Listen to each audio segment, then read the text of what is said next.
Alors voici un petit complément pour que vous viviez au mieux la fin de cette année 2018.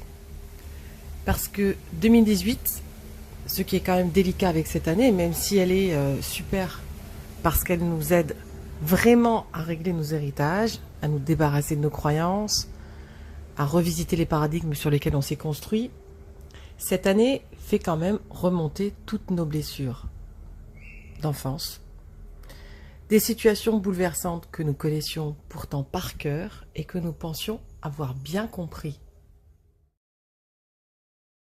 Et ça nous montre à quel point il y a une différence entre le concept et le concret, entre la compréhension mentale et entre la compréhension du corps, la compréhension de l'âme, la compréhension de l'être tout entier.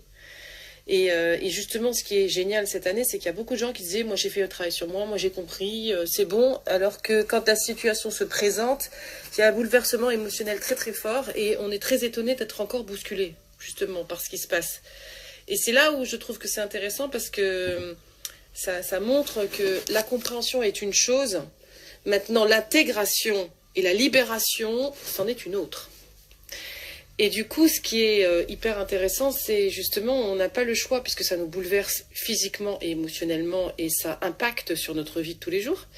Ce bouleversement, c'est qu'on est obligé de s'y coller et on est obligé de trouver une solution pour trouver la paix et retrouver la paix et la sérénité et mieux vivre ce qui se passe. Donc 2018, c'est vraiment une bénédiction pour ça.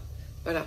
Et le côté positif, c'est qu'à partir du moment où on décide de prendre le temps et de suspendre le reste, donc de prendre le temps de se poser sur le paquet, sur le programme qui nous est donné, qui nous est proposé, quand on arrive à prendre ce temps-là, eh ben, on est aidé par la situation, aidé par les autres, aidé par des